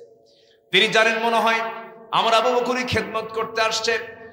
দরজায় ঢুকে, ভিতরে ঢুকে সব রান্না বান্না কমপ্লিট করে, সব ধোয়া টোয়া কমপ্লিট করে তিনি বাইরে বের হয়ে চলে আসছেন। বুড়ি মহিলা খেতে বসেছেন। খেজুর কি খেতে বসেছেন বলেন? খেজুর খেতে বসেছেন। খেজুর যখন খেতে নিয়েছেন, একটা খেজুর নিয়ে যখন মুখের মধ্যে নিয়েছেন, কামড় মেরেছেন, তার দাঁতের নিচে খেজুরের বিচি পড়ে গেছে। সঙ্গে সঙ্গে তিনি বললেন, ইন্না লিল্লাহ, মানে তিনি কেঁদে ফেলে বলছেন, বুঝতে পেরেছি আমার আসল খাদেম আবু বকর দুনিয়াতে নাই। কারণ আমার আবু বকর যখন খেজুরগুলো ধুয়ে যেত, শুধু খেজুরটা ধুইতই না, বিচিগুলো বের করে করে আমাকে খাবারের জন্য সহজ করে দিয়ে যেত। আমার ভাইয়েরা, তারা ছিলেন খাদেম। এটাই হলো তাকওয়া, এটাই হলো পরহেজগারিতা। শাসক থেকে শুরু করে নিয়ে যদি জনগণ পর্যন্ত যদি সবাই যদি এরকম মুত্তাকি হয়ে যেত, এই দুনিয়াটা হয়ে যাবে যেত জান্নাতের বাতাস, এই দুনিয়াতে বয়ে যেত। দরজা খুলে খুলে ঘুমাতো, ব্যাংকের তালা লাগতো না, দরজার তালা লাগতো না, বাজারে গেলে পরে দোকানের শাটার বন্ধ করা লাগতো না, কোন চোর খুঁজে পাওয়া যেত না, সব আমানতদার হয়ে যেত। শুধুমাত্র একটা গুণ অর্জন করতে হবে, তার নাম হলো তাকওয়া। তাকওয়া। সবাইকে আমরা এই গুণ অর্জন করবো না ইনশাআল্লাহ? জোরে বলি ইনশাআল্লাহ। কষ্ট দিচ্ছি মনে হয় আপনাদের, আলোচনা চলুক, জোরে বলি ইনশাআল্লাহ। কতক্ষণ? আরো সারা রাত থাকবেন আপনারা? আপনাদের আগ্রহ আছে? এটা কি বল, মাশাআল্লাহ। আল্লাহ কবুল করুন, জোরে বলি আমিন, আরো জোরে আমিন। আপনার তো এক রাত, আমার তো সব রাত। আমাকে প্রত্যেক রাতেই কথা বলতে হয়। আমি সুস্থ থাকি, এটা আপনারা চান না? সবাই চান না আপনারা? আপনিও সুস্থ থাকেন, আমি এটা চাই। ফজর নামাজ সবার হোক, এটা আপনারা চান না? যে ফজর নামাজ যেন সবার হয়, এটা আমরা চাই। জোরে বলি ইনশাআল্লাহ। সবকিছুই দরকার। সুস্থতা দরকার, ওয়াজ শোনা দরকার, নামাজ দরকার, অফিস দরকার, ব্যবসা দরকার, সব দরকার। একটাকে বেশি করতে গিয়ে কোনোটাকে হারানো যাবে না। জি সম্মানিত ভাই, আমি খুবই খুশি আপনাদেরকে পেয়ে, আলহামদুলিল্লাহ। আত্রাই একটা নদীর নামও আছে না, একটা নদীর নাম আত্রাই, অনেক একটা ঐতিহাসিক, অনেক মানে নামি একটা নদীর নাম আত্রাই। সিংড়া দিয়ে যাওয়ার পথে একটা ব্রিজ পড়ে, ওটা আত্রাই নদীর উপরই ব্রিজ। আবার যখন বনপাড়া থেকে সিরাজগঞ্জের মাঝামাঝি একটা জায়গা যখন আমরা পার হই, সেখানেও একটা ব্রিজ বাজে, সেটা হচ্ছে আত্রাই, হ্যাঁ আত্রাই ব্রিজ, আত্রাই নদীর উপরে সেই ব্রিজটা। অনেক দূর থেকে এসেছে এই নদীটা, সেই নদীর নামে আপনাদের এই উপজেলা। বলি আলহামদুলিল্লাহ। আত্রাইয়ের ভিতরে একটা গ্রাম আছে, দর্শন গ্রাম, পূর্বে আছে না, বিশ্বাই ওটা মনে হয় সিংড়ার মধ্যে মনে হয় নাকি আত্রাইয়ের মধ্যে। বহু আগে আমি একবার ওখানে গিয়েছিলাম, রাস্তাঘাট খুব দুর্গম মনে হয়, এখন ভালো হয়ে গেছে। আজ থেকে আর 19 বছর আগের কথা বলছি। কত বছর? 19 বছর, খুব বেশি দিন আগে না তো, 19 বছর আগে দর্শন গ্রামে একটা মাহফিল আমি গিয়েছিলাম, আমার যতটুকু মনে হয়।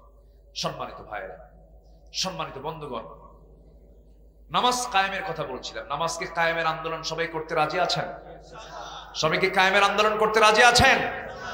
আমার নবীজি রোজা রেখেছেন মক্কায় না মদিনায় গিয়ে? হ্যাঁ, মদিনায় গিয়ে। বলেন বলেন, হিস্ট্রি জানতে হবে তো। রোজাটা ফরজ হয়েছে মক্কায় না মদিনায়? মদিনায়। রাসূল মদিনায় চলে গেছেন 2 বছর পর। কয় বছর পর?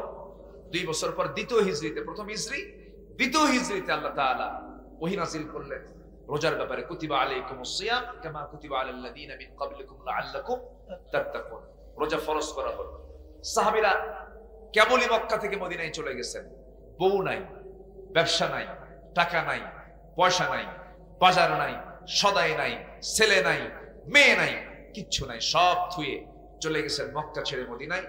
আচ্ছা, এই লোকগুলো যাচ্ছে কেন? এই যে সমস্যা, একটু বসেন, এই তো আর কিছুক্ষণ, তো আর বেশি সময় না, আর একটু সময় আমাকে দেন, আল্লাহ তুমি কবুল করো। জোরে বলি আল্লাহুম্মা আমিন। সব ছেড়ে, মক্কা ছেড়ে তারা মদিনায় চলে গেছে। মদিনায় যাওয়ার পর শিশু ইসলাম তিনি কেবলই প্রতিষ্ঠা করলেন। চতুর্দিকে ইহুদিরা, ওই যে ইসরায়েল আছে না, ইসরায়েল, এই যে ইসরায়েল যেটা বাইতুল মুকাদ্দাসকে তারা দখল করে রেখেছে, এই ইহুদির বাচ্চারা মদিনার চতুর্দিকে তারা বসতি স্থাপন করেছে। বনু নাজির, বনু কুরাইজা, সব গোষ্ঠীগুলো সেখানে বসে আছে। এদের শত্রুতার মাঝে আমার নবীজি ছোট্ট একটা রাষ্ট্র তিনি গড়ে তুললেন। 2 বছরে যেতে না যেতেই আবু জেহেল করলো কি, 1000 সৈন্য নিয়ে রমজান মাসেই, কোন মাসে? রমজান মাসেই, যেবার প্রথম রমজানের রোজা ফরজ হয়, 1000 সৈন্য নিয়ে লোহিত সাগরের পাশ দিয়ে ঘেঁষে ঘেঁষে রেড সি দিয়ে 350 মাইল অতিক্রম করে এই গরম আবহাওয়া, উটের পিঠে চড়ে, ঘোড়ার পিঠে চড়ে আবু জেহেল করলকে বদর নামক প্রান্তরে এসে দাঁড়িয়েছে। এই নিউজ চলে গেছে, গোয়েন্দা রিপোর্ট চলে গেছে নবীর কানে, যে আবু জেহেল মদিনার কাছাকাছি বদর নামক প্রান্তরে এসে শেল্টার নিয়েছে। আমার রাসূল গর্জে দাঁড়ালেন, মুজাহিদ মুহাম্মদ সাল্লাল্লাহু আলাইহি ওয়াসাল্লাম বললেন, সাহাবীরা আমরা শত্রুমুক্ত নই, চতুর্দিকে ইহুদিরা, অবস্থা খুব সিচুয়েশন খারাপ, এরা যুদ্ধকে আগায় দিয়েছে। ইহুদিরা কুরাইশদের সঙ্গে যোগ সাজশ করে ওদেরকে নিয়ে চলে আসছে। আমরা রোজা আছি, কিন্তু যুদ্ধ যে কোনো মুহূর্তে শুরু হয়ে যাবে। তো সাহাবীরা, তোমরা কি আমার সঙ্গে যুদ্ধে যেতে রাজি আছো? শুকনা শুকনা চেহারার সাহাবীরা বললেন, ইয়া রাসূলুল্লাহ, বাড়ি ছাড়ছি, বউ ছাড়ছি, ছেলে ছাড়ছি, মেয়ে ছাড়ছি, সংসার ছেড়েছি, সব ছেড়েছি আপনার মহব্বতে, দিনের মহব্বতে, আল্লাহর মহব্বতে, যা বলবেন আমরা তাই করব। জোরে বলেন সুবহানাল্লাহ। কোন মাসের কথা বলছি? কোন মাস? রমজান মাস। রমজান মাস। মাত্র 16টা রোজা হয়েছে। কয়টা রোজা? 16 রোজা। 16 রোজার ট্রেনিং তারা নিয়েছেন, 16 রোজার ট্রেনিং। আর আমাদের 20 বছরেও ট্রেনিং নিয়ে বিড়ি খাওয়া ছাড়ি, আর মাত্র তারা 16টা রোজা রাখছেন। কয়টা রোজা? 16 রোজা রেখেছেন তারা। আমার নবীজি যখন ব্রিফ করলেন, সাহাবীরা 1000 সৈন্য নিয়ে চলে আসছে আবু জেহেলের দলের লোকেরা, তোমরা কি আমার সঙ্গে যুদ্ধে যেতে রাজি আছো নাকি? সাহাবীরা সবাই বলেন, লাব্বাইকা ইয়া রাসূলুল্লাহ, আপনি যা বলবেন তাই হয়ে যাবে। রাসূল বললেন, শোনো সাহাবীরা, আমাদের তো ঘোড়াই নাই, যুদ্ধ করব কেমনে? তরবারি নাই, দুর্বল, সংখ্যায় কম, অস্ত্রে কম, ঘোড়া নাই, অশ্বরোহী নাই কেউ, কেমন করে যুদ্ধ করবেন এর মাঝে রাসূল হতাশ হলেন না, কারণ মুসলমানদের সবচেয়ে বড় শক্তি হলো ঈমানের শক্তি, আর সবচেয়ে বড় সাহায্য হচ্ছে কার সাহায্য? আল্লাহর সাহায্য। সঙ্গে সঙ্গে রাসূল বলেন, সাহাবীরা আমিও প্রস্তুতি নিচ্ছি, তোমরা কি মনে করো হুজুর আপনি যেদিকে আমরা সেই দিকে আমাদেরকে পাবেন, আপনি কোনো চিন্তা করবেন না। আমার নবীজি ওই দিন বলে ফেলেন, সাহাবীরা যেহেতু যুদ্ধ করতে হচ্ছে রোজাটা ভেঙে ফেলে দাও। রোজা কি করো? ভেঙে ফেলে দাও। সাহাবীরা বললেন, হুজুর ফরজ রোজা কেমন করে ভাঙি? কুতিবা আলাইকুমুস সিয়াম, এটা তো ফরজ রোজা, ভাঙবো না আমরা, রোজাও রাখবো, যুদ্ধ করবো। রাসূল বললেন, না না, ইন কুনতুম মারদা ওয়া আলা সাফারিন, সফরে যদি যাও অথবা অসুস্থ হও রোজা রাখার কোনো প্রয়োজন নাই, রোজা পরে রাখতে পারবো, শক্তি সঞ্চয় করো। রাসূল নিজেও রোজা ভেঙে ফেললেন। রাসূল যদি রোজা ভাঙতেন সাহাবীরা কি রোজা রাখতে পারে নাকি? সব ভেঙে ফেলে দিলেন। তাহলে এখন বলুন, একটা প্রশ্ন করব আপনাকে, কোন আমলের জন্য রোজার মতো ফরজ ইবাদতকে ভাঙতে হয়েছে বলেন? জিহাদ। বলেন বলেন কি বলেন বলেন কি বলেন? কোন ইবাদতের জন্য রোজার মতো ফরজ ভাঙতে হয়েছে বলেন? একটা ফরজ হুকুম ভাঙতে হয়েছে আরেকটা ফরজকে কায়েমের জন্য। আপনি এটাকে অবহেলার চোখে দেখবেন? রোজা মুনাফিক রাখতে পারে, নামাজ মুনাফিক পড়তে পারে, কিন্তু মুনাফিক জীবন দেওয়ার জন্য জিহাদে যেতে পারে না। এটা খুব কঠিন জায়গা। যত রক্ত লাগে দেব, প্রয়োজনে লোক পাঠাবো, আমি যাব না, এই লোকই বেশি। ছাত্র বৈষম্য বিরোধী আন্দোলনে ছোট্ট ছোট্ট বাচ্চারা যে জীবন দিল, পাখির মতো সব জীবনগুলো কেড়ে নিল। আল্লাহর কসম করে বলি, আমি ঢাকায় ছিলাম, টোটাল জুলাই আমি ঢাকাতে ছিলাম, আমি নিজের চোখে দেখেছি দৃশ্যগুলো। আমাদের সন্তানরা যা দেখিয়েছে, এদের সিনার ভিতর থেকে আমার আল্লাহ সম্পূর্ণ ভয় দূর করে দিয়েছে। ভয় রাখে না, যা তোদের দিল থেকে ভয়কে দূর করে দিলাম, যা। 7-8 বছরের বাচ্চাগুলো পুলিশকে যা ঘুষি মারে আর বলে, ঘুষি দেখেন নাই ঘুষি। আল্লাহ তাআলা কি সাহস জুগিয়ে দিয়েছিলেন। আল্লাহ তাআলা একটা হাবসারার জন্য একটা পরিবেশ আল্লাহ পাক উপহার দিয়েছেন, এটাকে নষ্ট করবেন না। যুবকরা, বিশেষ করে তোমরা যারা যুবক আছো, আমি তোমাদেরকে বলবো, তোমাদের হাতে আগামীর বাংলাদেশের নেতৃত্ব আসতেছে। চরিত্র সুন্দর করো, নামাজকে রেগুলার করো, বিবাহ পূর্ব কোনো নোংরামি করবা না, দুটা নেশা থেকে দূরে থাকবা, অবৈধ জেনা থেকে দূরে থাকবা, আর মাদক থেকে দূরে থাকবা, চরিত্রকে সুন্দর করবা। আল্লাহর কসম করে বলি, আগামীর বাংলাদেশ তোমার হাতে চলে আসবে। জোরে বলি ইনশাআল্লাহ, আর জোরে বলি ইনশাআল্লাহ। বদর যুদ্ধের দিন আমার নবীজি সাহাবা কেরামকে নিয়ে রওনা করলেন। রোজা রেখে না রোজা ভেঙ্গে? বলেন, রোজা রেখে না রোজা ভেঙ্গে? রোজা রাখা কি? জিহাদ করা কি? তাহলে কোন ফরজের জন্য রোজা ভাঙলো? বলেন কিসের জন্য? এটাকে খাটো চোখে দেখবেন না। মুনাফিককে, একটা ইমানদারকে চেনার জায়গা,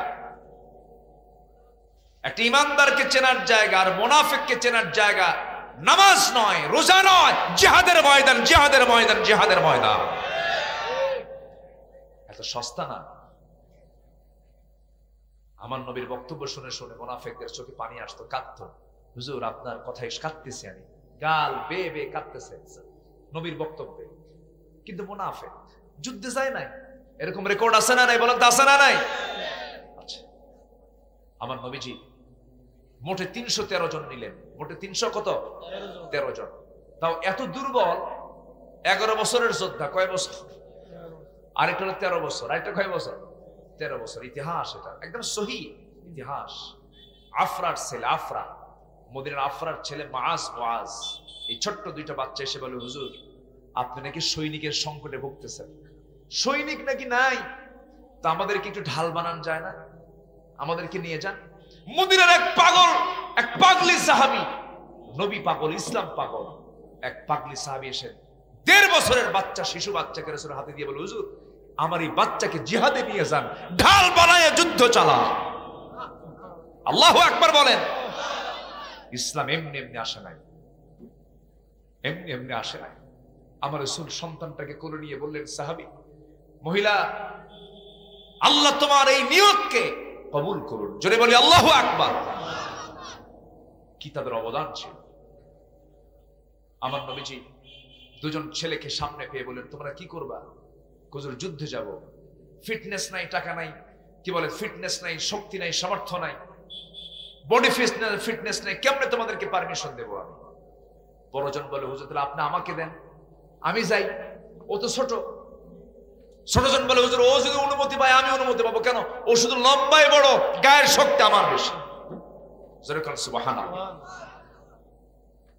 তাহলে বুঝবো কেমনে? হুজুর মারামারি লাগায় না। দুজন মারামারি লাগায় গেছে।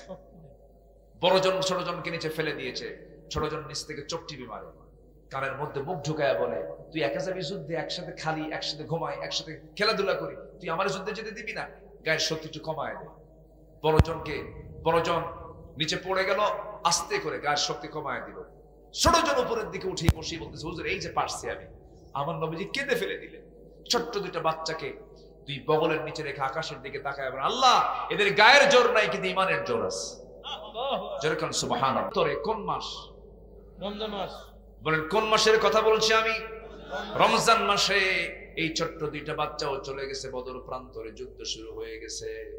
প্রথম কাতারে দামি দামি সব প্রথম কাতারের সাহাবীরা দাঁড়ায় গেছে। সেই প্রথম কাতারের ছোট্ট দুইটা বাচ্চাও কেমনে কেমনে প্রথম কাতারে দাঁড়ায় গেছে। এক সাহাবী ঠিক মাঝখানে দাঁড়ানো, দুই পাশে দুই ভাই দাঁড়ায় গেছে। দুই ভাই একসঙ্গে সেই সাহাবীকে লক্ষ্য করে বলছে, চাচা আবু জেহেল কই?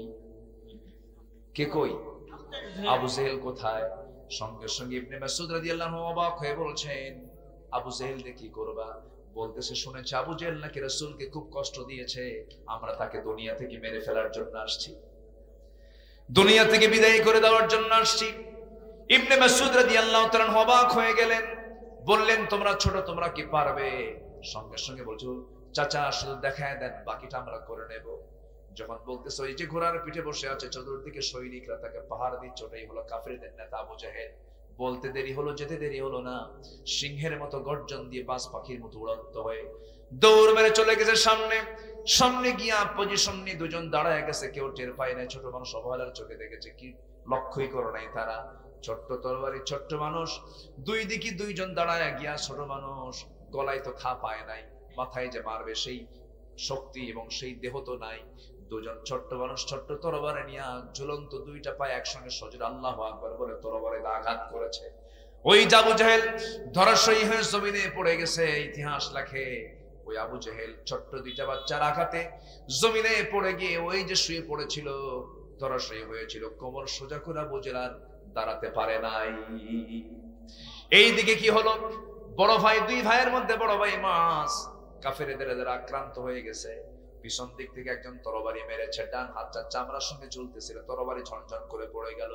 দৌড় মেরে গিয়ে বাম হাতে তরবারি তুলে নিয়েছে, বাম হাতে যুদ্ধ চালাচ্ছে, ডান হাতটা বারবার নড়াচড়া করে চামড়ার সঙ্গে ঝুলতে থাকে। বাম হাতে সে ধাক্কা খায়, এই ঝুলন্ত হাতটা ডিস্টার্ব করছে মনে করে ঝুলন্ত হাতটা চামড়ার সঙ্গে ঝুলন্ত হাতটা বাম পায়ের নিচে রেখে একটা জোরে টান মারলেন, হাত ছিটকে পড়ে গেছে। বাম হাতে যুদ্ধ চালালেন, যুদ্ধ করতে করতে পিছন দিক থেকে আরেকজন কাফের বাম হাত মেরে দিয়েছে, ঝনঝন করে তরবারি পড়ে গেল, দুই হাত নাই, যুদ্ধ করবেন কি দিয়া? সবার নিচে পড়ে গেছে। মস্তকে আঘাত করেছে, গলায় আঘাত করেছে, মস্তকটা ছিটকে পড়ে গেছে। বড় ভাই মাস দুনিয়া থেকে বিদায় হয়ে গোটা দুনিয়াবাসীকে জানান দিয়ে দিল, দুনিয়াবাসী রোজাদারেরা রমজান মাসে, রোজার মাসে দিন কায়েমের জন্য, হাসি মুখে দিন কায়েমের জন্য, আল্লাহর জমিনে দিন প্রতিষ্ঠার জন্য এমন করে জীবন দিতে হয়। জোরে কর সুবহানাল্লাহ। কোন মাসের কথা বলছেন? বলেন কোন মাসের কথা? রমজান মাস হলো বিজয়ের মাস, রমজান মাস হলো রাষ্ট্র গঠনের মাস, রমজান মাস হলো সত্য ন্যায় বোঝার মাস। আল্লাহু আকবার বলেন। আল্লাহ কবুল করুন, জোরে বলি আমিন। আমার বন্ধুগণ, মুত্তাকির গুণ হলো 5টা।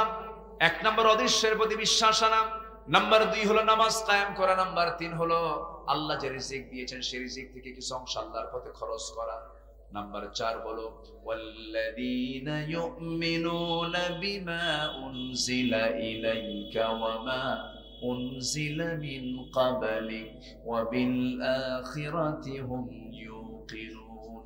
নাম্বার 4 হলো কিতাবকে বিশ্বাস করা। এই কিতাবকে বিশ্বাস করার দরকার আছে না নাই? এক জায়গায় না সব জায়গায়, আংশিক না পুরোপুরি।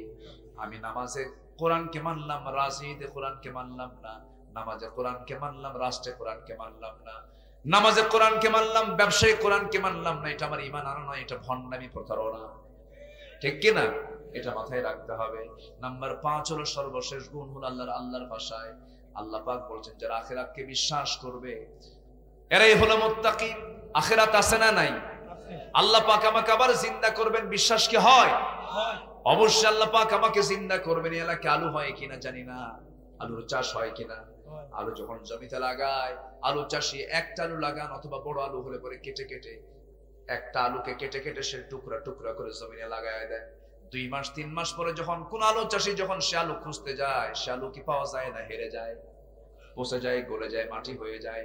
একটা আলু থেকে যদি মহান রব্বুল আলামিন আমার আপনার চোখের সামনে যদি 5টা 6টা 8টা 10টা আলু যদি দিতে পারেন, সেই মহান রব্বুল আলামিন আমার মৃত্যুর পরে আমাকে মাটির সঙ্গে মিশায়া দিয়া আমাকে আবার জিন্দা করতে পারেন কিনা বলেন? পারেন কিনা? অবশ্যই পারেন। এই 5টা গুণ আছে যার, সে হলো মুত্তাকি। আসুন আমরা এই 5টা গুণ অর্জন করি, জোরে বলি ইনশাআল্লাহ। আর জোরে বলি ইনশাআল্লাহ। আল্লাহ কবুল করুন, আল্লাহ কবুল করুন, আল্লাহ কবুল করুন। সম্মানিত ভাইয়েরা, অনেক কষ্ট করে অনেক দূর দূরান্ত থেকে মাহফিলে আসছেন, পার্শ্ববর্তী থানা বাগমারা থেকে আসছেন, তারপরে এখান থেকে আরো দূরে পাশাপাশি এই নাটোর অঞ্চল থেকেও কিছু কিছু ভাই এসেছেন মাহফিলে। আল্লাহ তুমি সবার অংশগ্রহণকে তুমি আল্লাহ কবুল করো, জোরে বলি আল্লাহুম্মা আমিন। সম্মানিত ভাইয়েরা, আমরা লক্ষ্য করেছি শুরুতেই আমরা 4 জন ছাত্রের মাথায়, হাফেজের মাথায় আমরা দাস্তার বন্দি দিয়েছি না? 4 জন না? 4 জন। এটা হচ্ছে মাদ্রাসার অর্জন, জোরে বলি আলহামদুলিল্লাহ। না বলে উঠবেন না, একটু বসেন, একটু বসেন। ছিলামই যখন দোয়াটা করে যাই, আমরা দোয়াটা করে যাই, একটু বসেন, আমরা সবাই বসে। এই 4 জন ছাত্র আজকে মাদ্রাসা তাদের পারফরমেন্স দেখিয়ে দিয়েছে, 4 জন হাফেজ হয়েছে। এরকম করে প্রত্যেক বছর এখান থেকে হাফেজ বের হোক, সবাই চান না আপনারা? মাদ্রাসার জন্য এই কাজগুলো আপনারা সবাই করবেন। এলাকায় কি দোয়া হয় না? এই দোয়া না করে যাচ্ছেন কেন? এতক্ষণ তো ভালোই ছিলেন, বসেন, আমরা একসঙ্গে দোয়া করে যাবো। আমরা চাইবো কার কাছে বলেন তো? সবাই বলে সুবহানাকাল্লাহুম্মা, জোরে বলে সুবহানাকাল্লাহুম্মা ওয়া বিহামদিকা আশহাদু আল্লা ইলাহা ইল্লা আনতা আস্তাগফিরুকা ওয়া আতুবু ইলাইকা।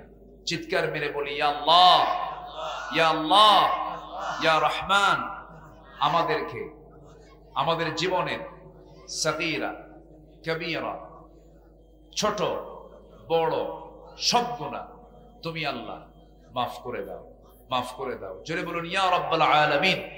সবাই কি ফজর পড়বেন? সবার ফজর পড়ার নিয়ত আছে তো ইনশাআল্লাহ? কারা কারা পড়বেন একটু হাত তুলে দেখেন তো দেখি। জি, আল্লাহ তুমি সবাইকে কবুল করো, জোরে বলি আমিন।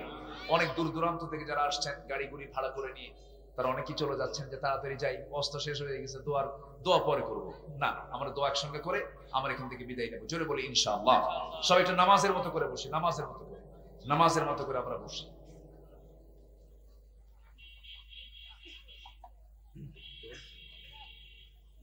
সভাপতি মহোদয় কে এখন বর্তমান কি?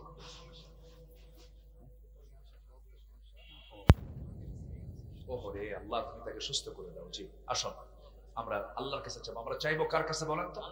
আল্লাহর কাছে আমরা চাবো, আল্লাহ যেন আমাদের গুনাহগুলোকে মাফ করে দেন। ভাইজান জি আল্লাহুম্মা আমিন।